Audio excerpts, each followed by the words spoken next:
my own children to see the changes that have taken place in how we buy other products and services that help us in our daily lives.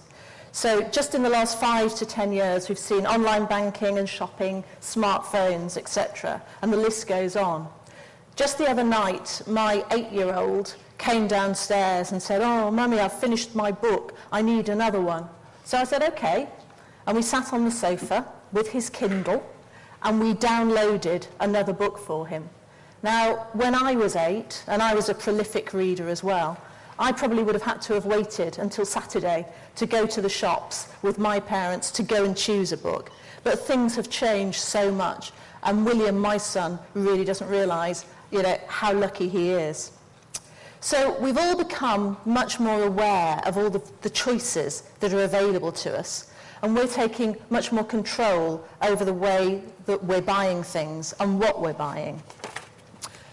But what we may have gained in choice, I believe we as energy companies have actually lost in trust.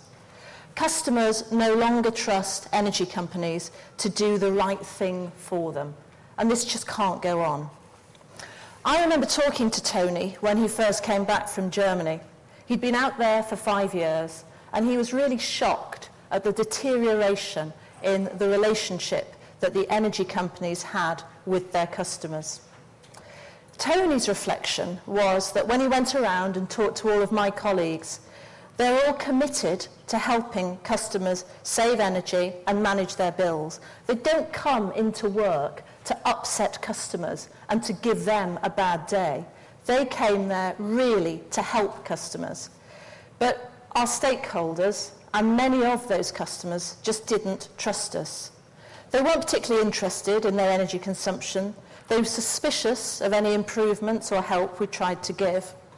And Tony's conclusion was that unless something changed, we wouldn't be able to take consumers with us as we tried to revolutionise the way we produce and use energy. To get there, we really need to start with the basics. Because how are you going to be able to talk to customers about fitting a ground source heat pump or using smart meters if we haven't even got those basics right? So we launched our reset review, pledging to press the reset button on how we do business with our customers. In everything we do, we need to be simple, open, and transparently fair. And that has to be our starting point. So what do we need to tackle? I think, first of all, it's basic facts and information.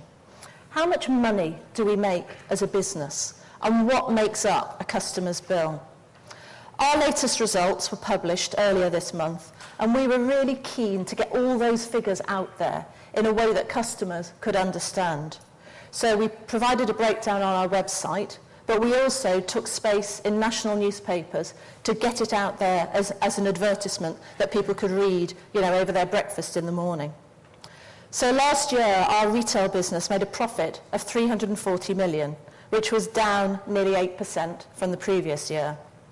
In a typical E.ON residential bill, about 50% was the cost of energy, 25% the cost of transporting and metering, operational costs about 13%, 5% was the government obligations, 2% was profit, and VAT was the final 5%. Now that breakdown covers a number of different elements, and we believe that it's really important that customers, our consumers, should understand what those elements are. When we did a survey, I think it was last year, we found that 1 in 10 customers thought that more than 50% of our bill was profit. I mean, that depth of misunderstanding, to me, is just quite staggering. Customer service. We know that people like us when we deliver good customer service. So we need to make that business as usual and learn how properly to understand people and listen to their views. If you look at the number of complaints we received in Q4 last year, I'd expect you to be shocked. There were nearly 280,000 complaints in that period. That's 3,729 per 1,000 customers. And what we really want to do is reduce that number. So we're restructuring the way that we manage our customer service business to ensure that if a complaint isn't resolved straight away, then it'll be passed to a specialist team to really try to improve that. Many of the complaints are resolved immediately. Only 5% were unresolved after 2 days. But that number is still far, far too high. And we really don't want our customers to be expressing dissatisfaction with any element of our service.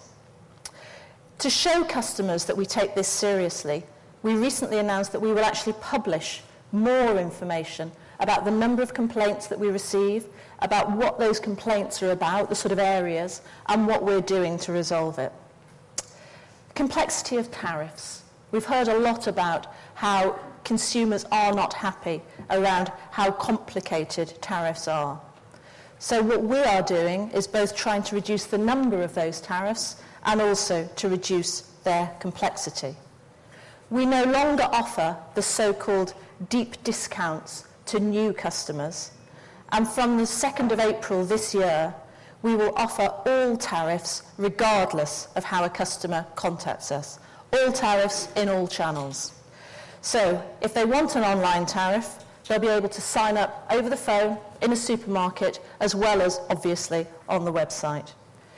We need to move to what I would call engage and save. Simplifying tariffs, engaging with our customers, so they're not only on the right tariff, but we're also helping them to save money and energy. Why do we need to change the way we generate energy? Well, you'll all know it. There's pretty much a consensus that energy prices are going to rise, and we need to reduce our carbon emissions. So fundamental, integral to that is reducing the amount of energy and the carbon emissions that we each use in our own homes. So we've got to get that journey right, to get the basics right and to rebuild trust. Then we can start talking to customers about engaging with energy. Even if they trust us, if they're not engaged, then they won't insulate their homes, they won't moderate their energy use, and they certainly won't generate their own energy. We've known for years that we need to save energy, but largely we haven't done it. So what's going to be different now? We need to provide great examples of things that have worked well and make it easy and worthwhile for customers to do it. So let's have a quick look at an example of why this is so important. Much of the housing stock in the UK is in a desperately poor condition. And this slide, I think, puts it into perspective. If you compare new housing in Malmö in Sweden with existing housing in Dudley in the West Midlands, not something that you would naturally and obviously do, I confess, you will see from this slide that families in Dudley use 3 times as much energy to heat their homes as a similar family in Malmö. But if you look at the temperatures in Malmö are over 3 degrees colder on average than in Dudley. So improving the fabric of our homes really has to come first. There's a real opportunity here with new housing, but a real challenge with our ageing homes and offices. Energy efficiency has to underpin everything we do if bills are to remain affordable for the majority of customers. So where do we start? I think we need to tackle 3 things. Information and understanding, which I've touched on already, confusion and mistrust, and thirdly, how to build effective partnerships. So looking first at information and understanding. We need to provide the right information to people as well as engaging and informing them. There's lots of information out there, but the trick and the knack is to actually make it live for people and to get them to really understand what we're talking about when we talk about a kilowatt hour, for example, because people just can't picture it. To help us change how we use energy, there are also many incentives and rules. Smart meters, Green Deal, eco, renewable heat incentive. There are also, though, many barriers to change, with confusion being rife. And I'm not surprised, really, when you look at all of the different technologies, the different incentives, and everything else. There's also the disruption to the home and the distrust of the experts who need to carry out the work, energy companies, builders, etc. So, for an example, we're currently trialling a number of energy efficiency products which use Green Deal financing. And we've come up with a product called Love Your Loft. Now, Love Your Loft provides insulation, which isn't very surprising, but it also includes loft clearance and boarding of the loft. And what we're finding is that customers are suddenly much more interested in the broader package. There are real tangible benefits as well as the long-term energy saving benefits. So we've provided a short-term game for them and also tackled that far bigger factor, which is the hassle factor. And, you know, if we're honest, insulation isn't that inspiring. It's not sexy, it's not a new kitchen, it's not a new sofa, it's not even new shoes. Helping our customers become what we call energy fit will mean much more than just insulation or conversations about tariffs. We're going to have to go in there and convince them of the benefits of smart meters, that we need to do a survey of their home for the Green Deal, or perhaps that we need to convert their heating system so that they can join a district heating network. The starting point is to understand your own energy, and our Energy Fit campaign was all about that.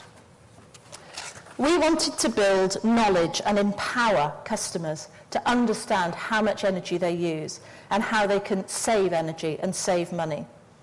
We sent out over 350,000 monitors. We encouraged our customers to complete an Energy Fit survey, and that gave them personalised goals for their own homes so that they could see whether they could beat their current consumption. We also need to tackle, as I say, some of the confusion and mistrust that exists around new technologies. So if we look at smart meters, for example, research we carried out last summer suggested that 63% of the UK public are confused about smart meters and what they do. 44% were unaware that smart meters could help save money. But encouragingly, over half of respondents, 53%, would reduce their energy usage if they could see and understand their consumption. Smart meters, of course, will also mean an end to estimated bills, which is one of the biggest sources of discontent across all energy suppliers. That's why we opened our Smart Metering Centre of Excellence and committed to rolling out 1 million smart meters to customers' homes by 2014, but also to guide them through the process to ensure that they get the most out of it. It's been really interesting to see what sort of drives and inspires different groups of people. So some of our older customers, for example, have said that they would like a smart meter because it does away with the need to have their meter read and therefore reassures them that they won't have to let a stranger into their home. We're confident that we've got the checks and balances in place to ensure that even those customers who are the sort of early adopters of smart metering will have a positive experience out of it. But it's really important that we do learn from those early installations before we get to the full-scale rollout. Negative media coverage has already had a damaging impact on take-up, and so we desperately need to avoid further examples of this. The other point I'd make very strongly is I don't think we can do it alone. Partnerships are the way that we need to work in the future. Partnerships help break down barriers. We've got our own experience of how much more can be achieved when you work in partnerships with others. So, our Challenge 100 project a couple of years ago we wanted to find out what was the best and most effective way to deliver support to families in fuel poverty. And it was clear that the approach that made the most difference was through working with a coalition of different organisations. So we set up a group of 12 expert partners involving local authorities, Age UK, Money Advice Trust and Experian, to name a few. And that made it much, much easier and more effective for us to actually engage with people and get into their homes. Last year, we began working with National Energy Action on a wider programme called Community Energy Fit. The programme offers people who are currently out of work the opportunity to increase their knowledge and their skills and work as part of a team to raise the benefits and the awareness of energy efficiency and how to access grants and services. Everyone who takes part is able to become a voluntary community energy champion who's able to pass on their knowledge to others and help local people in their community reduce their energy bills. More recently, we've entered a partnership with the Scouts Association with a Scout Global Conservation Badge to get young people on board right from the beginning with saving energy.